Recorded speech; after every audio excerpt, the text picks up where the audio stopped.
Bonjour à tous. Merci beaucoup au professeur Bruno Varé et aux organisateurs de m'avoir proposé d'intervenir cet après-midi. Et donc, on m'a demandé de traiter des vaccins qui peuvent permettre des infections qui, secondairement, vont conduire à des tumeurs malignes. Alors, je vais y arriver. Donc pour démarrer, je voudrais dire que je travaille de façon étroite avec les industriels du vaccin, puisque c'est un sujet évidemment assez sensible, puisque mon rôle aujourd'hui est de faire de la recherche clinique, donc chez l'homme, avec différents vaccins, des nouveaux vaccins, dans le cadre d'un centre d'investigation clinique, et globalement, la moitié des essais qu'on mène sont des essais industriels, l'autre moitié étant des essais académiques qui ont pour objectif, pour beaucoup d'entre eux, d'évaluer la vaccination dans des populations particulières, y compris des patients de cancérologie pour lesquels on sait qu'on doit parfois adapter les schémas de vaccination. Alors en fait, comme l'a précisé le professeur Friedman, on a deux vaccins qui permettent de prévenir des infections qui secondairement vont évoluer vers des cancers, qui sont les virus de l'hépatite B et les papillomavirus. Donc on va démarrer par le virus de l'hépatite B. Le virus de l'hépatite B, c'est donc un virus oncogène, c'est-à-dire qu'il a des capacités à transformer les cellules qui l'infectent pour qu'elles deviennent cancéreuses. C'est un virus qui a été découvert en 1965 et qui a donné lieu à un prix Nobel de médecine en 1976.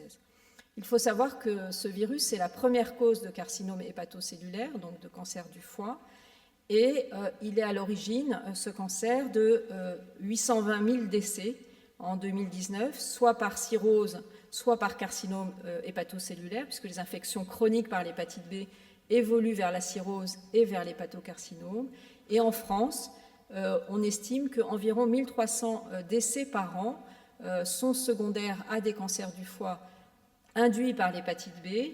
35% donc sont des carcinomes hépatocellulaires.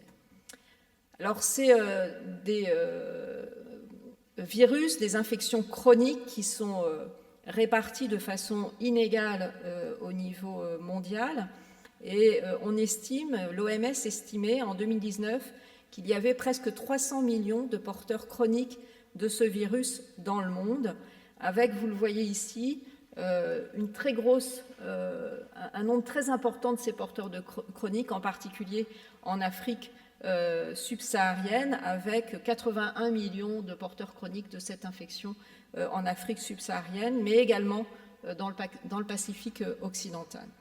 Donc là aussi, on le verra, une inégalité d'accès au vaccin et donc une nécessité de pouvoir implémenter la vaccination dans ces pays qui sont le plus touchés par ces virus. Alors, ce qui est important avec ce virus de l'hépatite B, c'est que donc, le problème, vous l'avez compris, c'est le risque de passer à la chronicité. La majorité des gens qui vont être infectés vers ce virus vont l'éliminer, les réponses immunitaires vont permettre de l'éliminer, mais dans certaines situations, l'infection va devenir chronique et c'est cette infection chronique qui va évoluer soit vers la cirrhose, soit vers l'hépatocarcinome.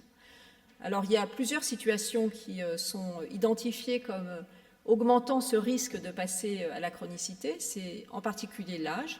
Donc, quand on est infecté très précocement, et c'est une infection qui peut se faire dès la naissance ou au cours des premières années de vie, quand on est infecté avant l'âge de 6 ans, eh bien, on a un risque accru de faire une infection chronique et on estime que jusqu'à 90% des nourrissons qui sont infectés au cours de la première année de vie et en grande partie au moment de la naissance vont ensuite développer une infection chronique. Chez les adultes, vous voyez que les risques de passer à la chronicité est plus faible, mais ils existent et c'est environ 5%. Ce risque va être augmenté lorsque l'infection survient chez des personnes qui ont un système immunitaire qui marche moins bien et qui ne va pas leur permettre d'éliminer le virus. C'était le cas en particulier pour les personnes infectées par le VIH, mais c'est le cas dans d'autres situations d'immunodépression. Et donc, on va être particulièrement vigilant à vacciner ces personnes pour éviter qu'elles développent une hépatite B chronique si elles sont en contact avec ce virus. Les données qui sont aujourd'hui disponibles montrent que jusqu'à 30% des adultes qui sont porteurs chroniques de l'hépatite B vont développer dans la suite une cirrhose ou un cancer du foie. Donc c'est des infections qui sont particulièrement sévères à cause des risques d'évolution vers ces complications. Alors maintenant, si on s'intéresse au papillomavirus, donc ça c'est des virus qui ont été découverts dans les années 40 et leur rôle dans la genèse du cancer du col de l'utérus a été mis en évidence en 1983 et là aussi ça a conduit à un prix Nobel de médecine en 2008. Alors il n'existe pas un seul papillomavirus, mais il y a environ 200 génotypes, 200 sortes différentes de virus, avec parmi ces 200, 12 qui sont oncogènes, donc qui ont la capacité, une fois qu'ils infectent nos cellules, de les transformer en cellules tumorales, et 8 qui sont potentiellement oncogènes. Et on estime que parmi tous les cancers, 5% sont liés à ces virus papillomavirus. Et initialement, on parlait essentiellement de cancer du col de l'utérus, mais comme l'a dit Hervé Friedman, maintenant, on se rend compte que beaucoup de cancers ORL sont liés à ces papillomavirus. Dans le cadre du cancer du col de l'utérus, c'est particulièrement frappant puisque c'est quasiment tous les cancers du col de l'utérus qui sont liés au papillomavirus, qui veut dire que si on arrivait à vacciner toutes les jeunes filles avant qu'elles soient infectées, eh bien, on pourrait éliminer le cancer de l'utérus. On considère que ces cancers liés au HPV sont responsables de plus de 340 000 décès et en France, c'est encore aujourd'hui environ 1000 décès par an du cancer du col, alors que vous l'avez compris, on pourrait aujourd'hui éviter complètement la survenue du cancer du col de l'utérus. Alors les virus HPV, qu'est-ce qu'ils peuvent entraîner? On a surtout initialement identifié donc, le cancer du col de l'utérus, essentiellement chez la femme, mais en fait ça entraîne plus largement des cancers de la sphère génitale et des cancers anaux. Et puis, comme je vous le disais, le rôle des papillomavirus est maintenant devenu de plus en plus évident dans les cancers des voies aériennes digestives, avec finalement un impact important de la vaccination, non seulement sur ces cancers de la sphère anogénitale, mais aussi sur les cancers ORL, si on arrive à implémenter, on verra que c'est aujourd'hui une des difficultés, cette vaccination.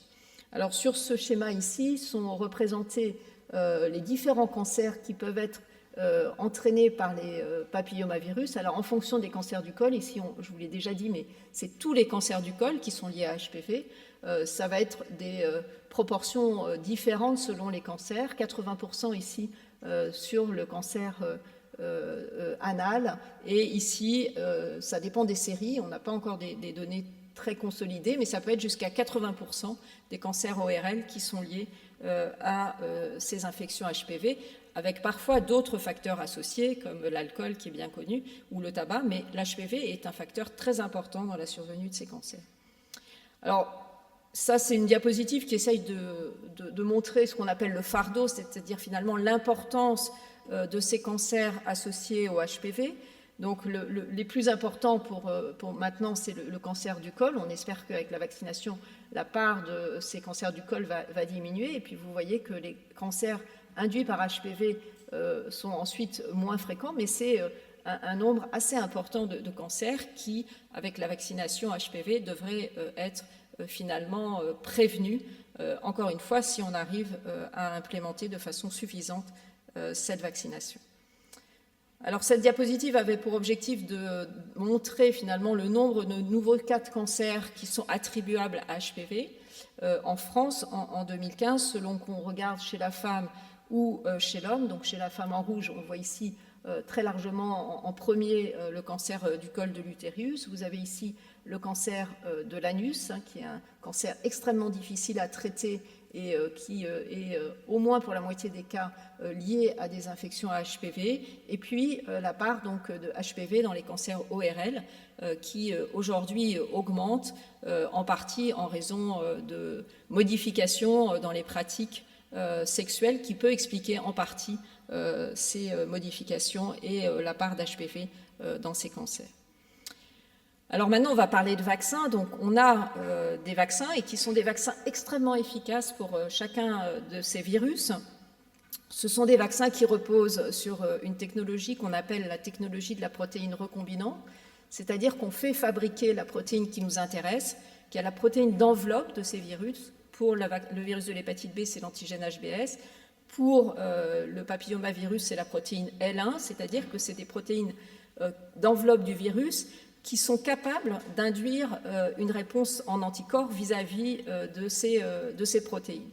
Donc ces protéines, elles sont fabriquées par ce qu'on appelle des systèmes d'expression cellulaire, c'est-à-dire qu'on les fait fabriquer soit par une bactérie, soit par une levure, et ensuite ces antigènes, donc ce n'est pas directement le virus, hein, c'est des protéines qui sont fabriquées indépendamment du virus lui-même, mais qui vont avoir la capacité de s'assembler, de s'auto-assembler, et en fait elles vont finalement s'assembler pour finalement faire comme un virus, sauf qu'il n'y a pas de matériel génétique. Donc le système immunitaire croit qu'il reconnaît le virus, il va développer les anticorps, mais ce vaccin n'aura aucune façon d'entraîner une infection. Donc c'est des vaccins qui sont extrêmement immunogènes, et par exemple, si on s'intéresse au papillomavirus, l'immunité, les titres en anticorps qui sont induits par ces vaccins sont 1000 fois supérieurs à l'infection elle-même, et c'est par cette immunogénicité très grande et une transsudation, c'est-à-dire les anticorps passent au niveau de la muqueuse génitale, qu'on arrive à avoir une protection très efficace vis-à-vis de ces virus. Alors l'hépatite B, les premiers vaccins, on a mis en place la preuve de concept avec finalement de l'antigène HBS qui venait de gens chroniquement infectés, donc on voit bien les problèmes que ça pouvait avoir, et donc les premiers vaccins de type protéine recombinante qui sont utilisés avec un adjuvant qui est l'aluminium ont été disponibles à la fin des années 80, et ça a eu un impact absolument considérable sur les infections par l'hépatite B, en particulier chez les soignants.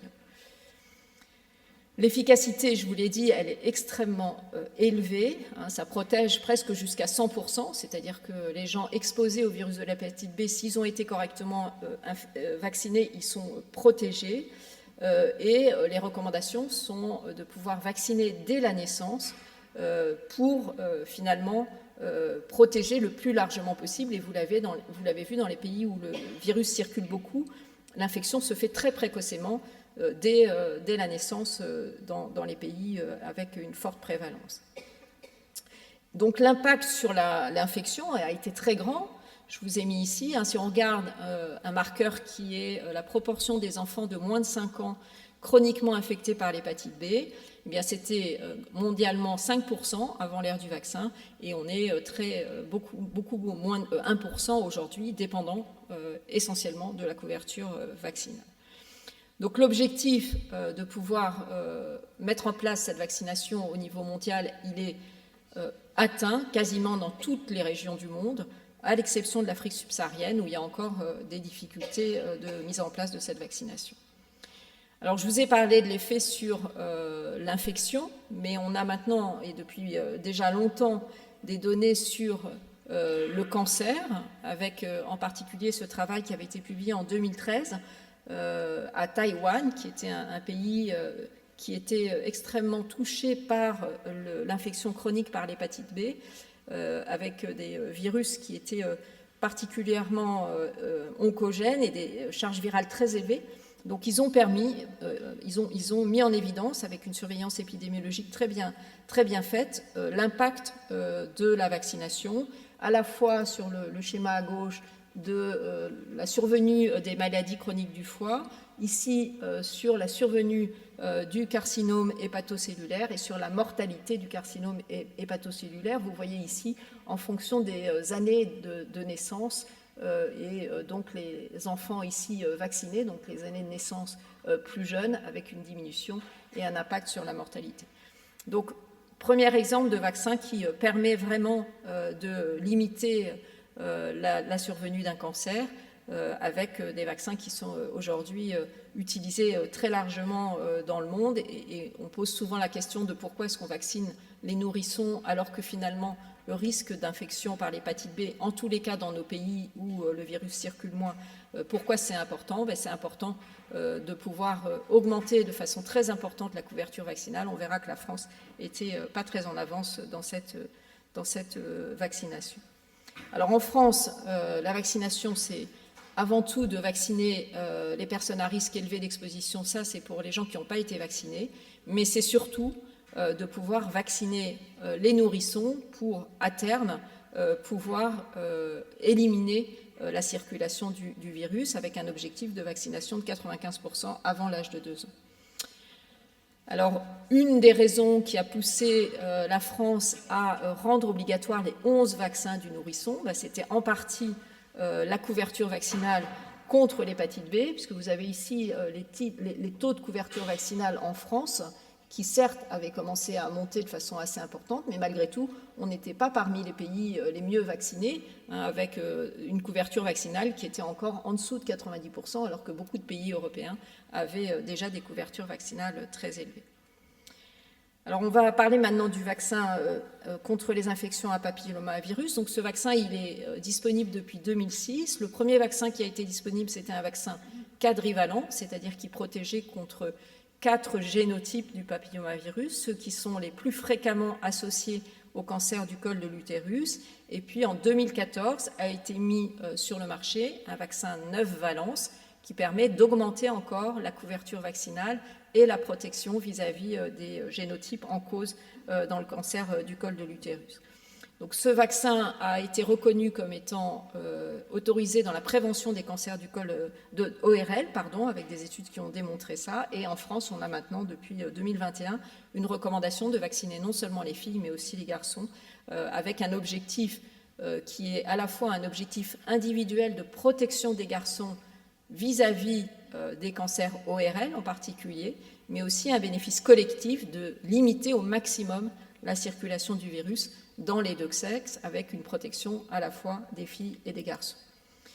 Alors, cette diapositive, elle est un tout petit peu compliquée, mais elle a pour objectif de montrer comment on peut évaluer l'effet de la vaccination HPV, puisqu'en fait, il s'écoule environ 20 ans entre le moment où on va être infecté par les HPV et le moment où on va développer un cancer, avec des phases intermédiaires qui vont être des phases d'infection chronique et de lésions précancéreuses.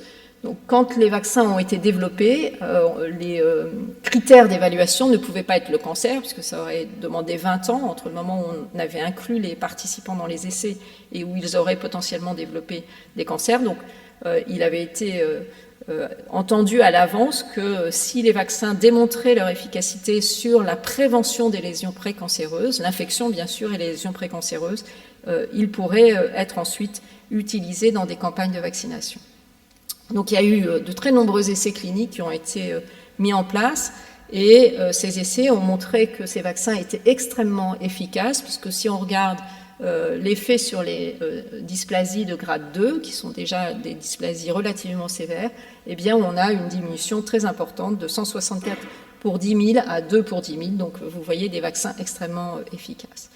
Donc ensuite, ce qu'on attendait, c'était de confirmer que l'efficacité sur ces dysplasies, elle se confirmait sur la survenue du cancer, puisque là, ce qu'on souhaite montrer, c'est que ça marche aussi sur la survenue d'un cancer. Et là, pour répondre à ces questions, ça ne peut plus être les essais cliniques, mais c'est les données qu'on appelle en vie réelle. Vous en entendez beaucoup parler avec le Covid. Là aussi, on se sert de ces méthodologies. On a besoin d'avoir des données en vie réelle pour avoir des données d'efficacité, cette fois-ci de la vaccination HPV, sur la survenue du cancer invasif du col de l'utérus.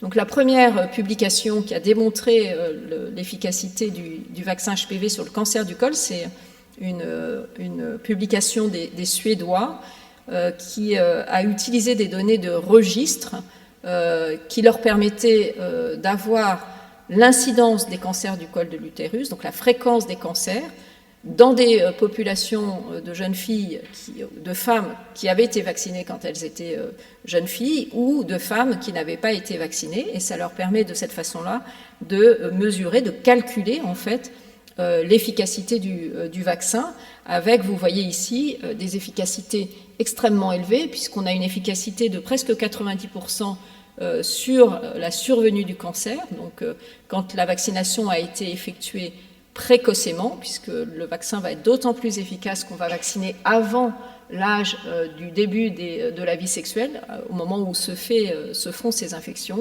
mais malgré tout une efficacité qui persiste, même si on est vacciné plus tardivement. Et c'est ce qui est figuré ici sur cette diapositive, où vous avez en rouge donc les cas de cancer du col de l'utérus survenant chez des femmes qui n'avaient pas été vaccinées, chez des femmes qui avaient été vaccinées plus tardivement ou chez les femmes qui sont vaccinées plus précocement. Donc, des données qui sont extrêmement importantes et qui doivent aujourd'hui pousser vraiment la promotion de cette vaccination. Alors, l'année dernière, on a eu une deuxième étude qui a montré des données tout à fait comparables. Cette fois-ci, c'est des données qui viennent du Royaume-Uni. Au Royaume-Uni, ils ont des politiques de prévention et de vaccination qui sont extrêmement intéressante, avec la vaccination dans les écoles, avec une promotion très importante de la vaccination. C'est vrai pour l'HPV, mais c'est vrai aussi pour d'autres vaccinations, comme la grippe, comme la coqueluche. Et là, ils ont également l'intérêt d'avoir des registres qu'on va bientôt avoir en France, j'espère, grâce au Covid, qui leur permettent de surveiller leur politique vaccinale et d'avoir des données épidémiologiques. Et donc là aussi, comme on l'a vu tout à l'heure, je suis désolée, il y a une faute d'orthographe sur uni, mais on a une réduction significative du cancer du col de l'utérus après la vaccination. Et là aussi, et je crois que c'est vraiment un point très important qui doit absolument convaincre les mères aujourd'hui réticentes de vacciner leurs jeunes filles, en particulier et maintenant leurs jeunes garçons. L'efficacité est d'autant plus importante qu'on va vacciner précocement, encore une fois, avant le début de la vie sexuelle. Alors, la France est pas du tout en avant, je vais y revenir, mais certains pays ont mis en place une communication et une promotion de cette vaccination de façon très active. Et je vous donne l'exemple de cette publication en Australie, où les Australiens, en fait, ont modélisé les données qu'ils ont avec la vaccination et où ils pensent qu'ils vont pouvoir, en fait, éliminer le cancer du col de l'utérus d'ici 20 ans, avec deux possibilités. Soit on vaccine et puis on arrête toute surveillance, soit on vaccine et on continue à surveiller, parce que tous les génotypes ne sont pas dans le vaccin, et ils montrent que si on continue en fait la surveillance, avec une surveillance maintenant qui est une surveillance essentiellement virologique, eh bien on devrait dans les 20 ans arriver à supprimer, à éliminer ce cancer. Alors c'est un petit peu moins optimiste pour la France, et c'est vrai qu'on est plutôt inquiet, et la France est probablement le dernier pays en Europe en termes de couverture vaccinale vis-à-vis de l'HPV. On a des couvertures vaccinales qui restent vraiment insuffisantes. Vous voyez, en 2020, on n'avait même pas 50% des jeunes filles de 15 ans qui étaient vaccinées. C'est vraiment des chiffres qui sont misérables. Et quand on regarde un schéma complet, on est à même pas une jeune fille sur 3 vaccinée, avec ce qu'on connaît déjà, qui est une disparité entre les différentes régions de France. On a exactement la même carte pour le Covid, c'est-à-dire qu'on est mieux vacciné quand on est dans le nord et dans l'ouest plutôt que quand on habite le sud ou l'est. Donc il y a vraiment actuellement en France la nécessité de promouvoir cette vaccination, parce que la France sera vraiment ridiculisée. On sera peut-être le dernier pays en Europe où il y aura des cancers du col de l'utérus d'ici quelques années. Alors, il y a les pays développés, mais il y a évidemment aussi les pays à faible niveau de revenus. Et donc là, je vous ai repris une prise de position du directeur de l'OMS avant la crise Covid, mais ça reste évidemment d'actualité. Ce que vous voyez sur cette diapositive, c'est finalement la fréquence des cancers du col de l'utérus, qui, encore une fois, est beaucoup plus importante dans les pays à faible niveau de revenus, qui n'ont pas accès au dépistage et qui ont un accès extrêmement limité à ces vaccins, qui restent des vaccins extrêmement coûteux. Donc il y a une prise en compte évidemment très importante de ces pays-là et la nécessité de pouvoir mettre en place la vaccination, y compris dans ces pays-là. Donc pour conclure, c'est l'exemple de 2 virus pour lesquels on dispose de vaccins, qui sont des vaccins extrêmement efficaces, qui sont des vaccins sûrs, pour lesquels on a maintenant énormément de recul et des données sur la sécurité qui ne posent aucun problème, avec des données démontrées sur l'infection, mais aussi sur le cancer, donc je pense que c'est important. Les objectifs, c'est l'élimination de l'hépatite B, et on espère qu'on va y arriver si on arrive à implémenter cette vaccination au niveau mondial, et puis peut-être à terme, l'élimination des cancers HPV induits. Les enjeux, et on en rediscutera avec la présentation de Patrice Debré, c'est bien sûr l'acceptabilité, en particulier dans les pays riches, et puis l'accessibilité, et là c'est plutôt la question qui concerne les pays à faible niveau de revenus. Voilà, je vous remercie.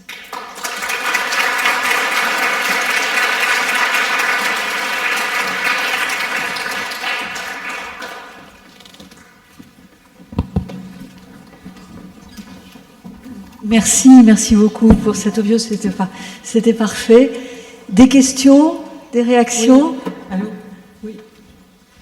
Oui, j'ai une question, plusieurs d'ailleurs, mais je vais essayer de faire court. Est-ce qu'il y a des études qui ont été faites sur l'efficacité de la vaccination HPV contre les autres cancers, justement, que le cancer du col de l'utérus? Probablement, j'imagine que vous avez... Alors oui, il y a eu des études en fait chez l'homme homosexuel parce que c'était une situation où on avait plus de cancer anal en particulier. Donc il y a eu des études qui ont démontré l'efficacité. Et ensuite sur les cancers ORL. Et maintenant, on attend en fait les études en vie réelle que je vous ai montrées, qui sont des études absolument cruciales dans le domaine de la vaccination, pour le démontrer de façon plus large parce que on ne peut plus aujourd'hui faire des études versus placebo dans la mesure où ce vaccin est disponible et qu'on sait qu'il est efficace. On a eu exactement la même chose avec le Covid, c'est-à-dire que quand on a des vaccins efficaces, c'est plus éthique de continuer les essais contre placebo. Donc on doit passer à des essais en vie réelle avec des méthodologies différentes, mais qui permettent d'apporter ces informations et qui doivent permettre, avec des registres bien faits, comme c'est le cas en Suède, comme c'est le cas au Royaume-Uni, et comme ça va être le cas en France maintenant, j'espère, en tous les cas, parce qu'on n'avait jusqu'à présent pas la possibilité de finalement de faire coïncider les registres de vaccination avec les données nationales de santé.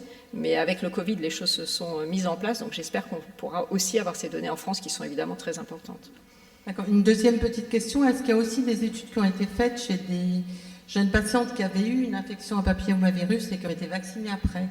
Alors oui, mais sur l'incidence du oui, cancer. alors en fait, là il y a deux questions dans votre question. Il y a une première question, c'est en fait quand on vaccine des femmes plus âgées, c'est ce que vous avez vu, en fait elles sont potentiellement infectées déjà avec des virus, donc on ne va pas avoir d'action sur ces virus, mais on va éviter les infections sur d'autres virus. Donc c'est pour ça que l'efficacité est moins bonne, parce qu'en fait on va avoir une action sur la prévention des virus avec lesquels elles ne sont pas encore infectées, mais pas sur les premiers virus. C'est pour ça que c'est très important.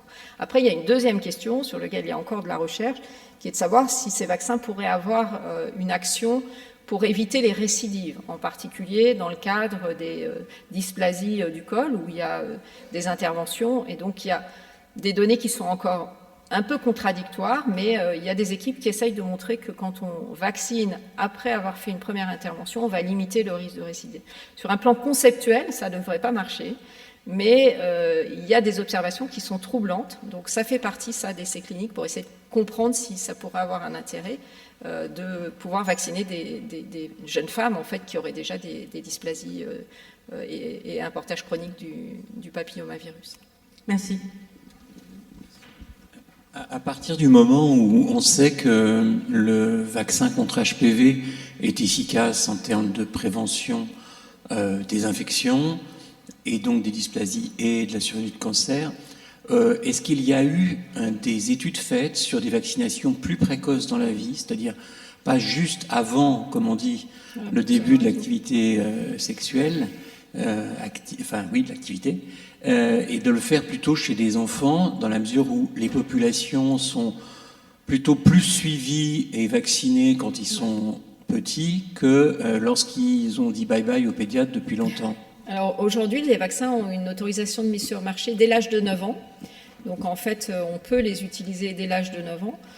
Mais il y a des éléments pour penser qu'on pourrait très probablement vacciner plus précocement parce que, comme je vous l'ai dit, je ne pouvais pas vous les montrer, mais la réponse immunitaire est extrêmement importante et elle est prolongée dans le temps. Il y a eu des cohortes post-vaccinales qui ont été mises en place. Donc on pourrait imaginer ça. L'autre solution, c'est ce que nous on propose, c'est de pouvoir mettre en place des consultation de prévention qui pourrait porter avant tout sur la vaccination chez des grands enfants, peut-être à partir de 9 ans par exemple. On sait que le vaccin en plus il est plus immunogène chez les plus jeunes que chez les adolescents plus élevés. C'est 2 doses entre 11 et 13 ans et après c'est 3 doses. Mais ça, il faut une vraie volonté politique, j'allais dire, de pouvoir mettre en place ces consultations, parce que la vaccination à l'école en France, avec ce qu'on a eu avec l'hépatite B, moi je ne vois pas très bien et puis il n'y a pas vraiment de moyens. Par contre, donner aux médecins traitants une incitation à mettre en place ces vaccinations et envoyer aux parents finalement un bon pour une consultation de prévention entre 9 et 11 ans par exemple, ça pourrait être une façon d'inciter à la vaccination. Mais voilà, pour l'instant, je ne sais pas si beaucoup de gens ici sont au courant qu'on vaccine aussi les garçons. Je veux dire, il y a eu très très peu de communication autour de cette recommandation. Donc voilà, je pense que vu ce qui s'est passé avec le Covid, quand il y a une prise vraiment importante du sujet par le ministère et par les autorités, on voit bien que ça marche. Donc pourquoi est-ce que pour HPV, il n'y a pas ce type de prise de position ? Une question oui. Le retard en France de la vaccination, à votre avis, c'est lié à des facteurs financiers, institutionnels, sociologiques ?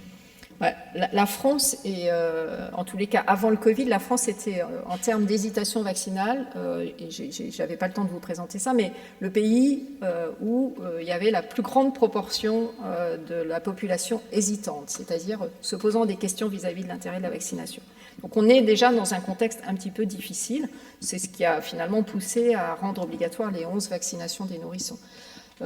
Le papillomavirus, il y a plusieurs raisons, mais c'est un vaccin qui a d'abord été proposé comme étant un vaccin vis-à-vis du cancer du col, donc vis-à-vis finalement d'un virus transmis par voie sexuelle.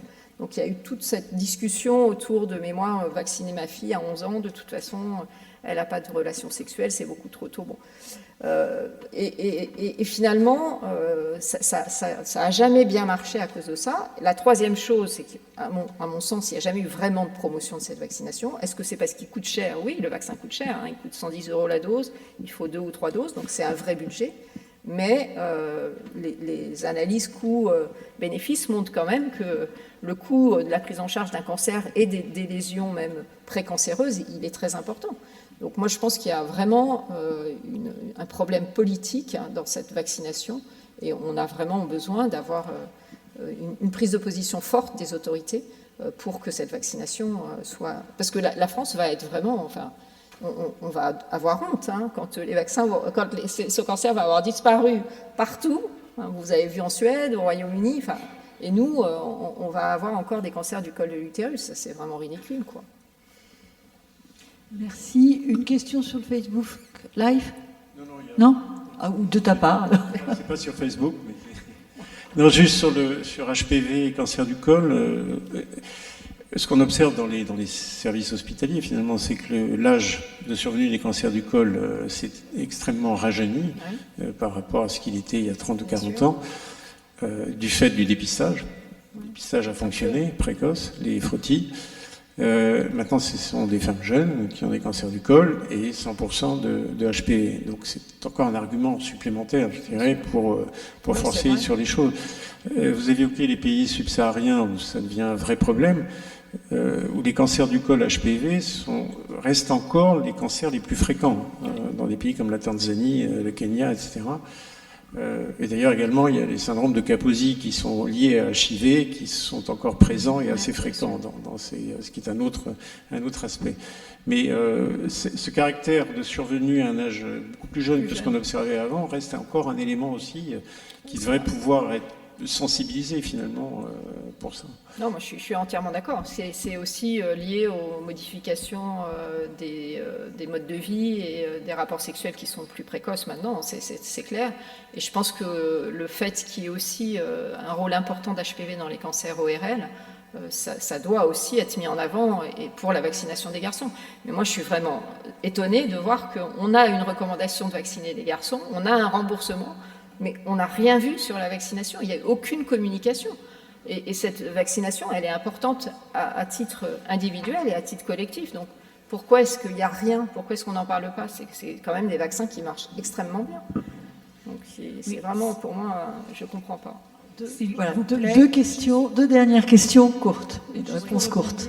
Juste pour rebondir sur cette question en fait, de sensibilisation, je crois que déjà, il ne faut pas oublier que ces évolutions de la vaccination, elles sont arrivées en plein Covid et que c'était un peu inaudible d'entendre parler de ces évolutions. Et ensuite, je crois qu'il y a un vrai enjeu, on le retrouve dans d'autres cancers comme le cancer du côlon. Là, on voit avec mon réseau cancer gynéco, avec l'association Imagine, il y a besoin qu'on donne la parole aux patients parce que quand vous êtes une jeune femme ou un jeune homme touché par un cancer du col, un cancer ORL, un cancer de l'anus, c'est un cancer certes, mais c'est un bouleversement de votre vie. La plupart des jeunes femmes, elles ne vont pas pouvoir devenir mères. La vie sexuelle est profondément transformée pour toute la vie. Enfin, et en fait, si on donnait aussi à voir en regard de cette vaccination qui nous est offerte, qui est efficace, la dureté, la réalité de ces parcours de vie quand on est malade, je pense que ça serait aussi très porteur pour convaincre, j'allais dire, la population générale et rassurer sur l'importance et le bénéfice à faire ce geste de vaccin. Je suis entièrement d'accord. Il faut aussi réussir à convaincre certains médecins hésitants, parce qu'il faut voir que, par exemple, quand on regarde chez les médecins généralistes, la fréquence avec laquelle ils prescrivent les vaccins HPV, c'est à peu près la moitié des généralistes qui parlent d'HPV. Et les autres, ils ne sont pas persuadés que ça c'est intéressant. Donc il y a aussi ça à mettre en place. Merci. Une dernière question. Une question qui peut paraître peut-être en interrogation. Pardon. C'est uniquement le papillomavirus transmis par voie sexuelle. C'est un virus qui est transmis avant tout par voie sexuelle, oui. D'accord. Et autrement, chez une personne qui a un certain âge, qu'on vous laisse comme ça attendre que le cancer se déclare. Parce que, il n'y avait pas de vaccin de fait à une certaine époque. Non, parce qu'il y a une surveillance. La surveillance par frottis, elle est faite pour dépister les lésions avant qu'elles évoluent par le cancer. Alors après, on sait que dans les milieux moins favorisés, l'accès au frottis est plus faible, et c'est beaucoup dans ces milieux, d'une part, qui ne veulent pas de vaccin, qu'on voit aujourd'hui aussi des cancers à des stades déjà évolués parce qu'ils n'ont pas eu accès au dépistage plus précoce. Et le frottis reste fiable pour la surveillance Le frottis reste fiable, et maintenant, ce qui a été mis en place comme dépistage, c'est une recherche d'HPV, puisqu'en fait, s'il n'y a pas d'HPV, le risque de développer un cancer, il est quasiment nul. Donc maintenant, le mode de surveillance a changé. Ouais. Merci beaucoup. Et donc énormément de questions, bravo.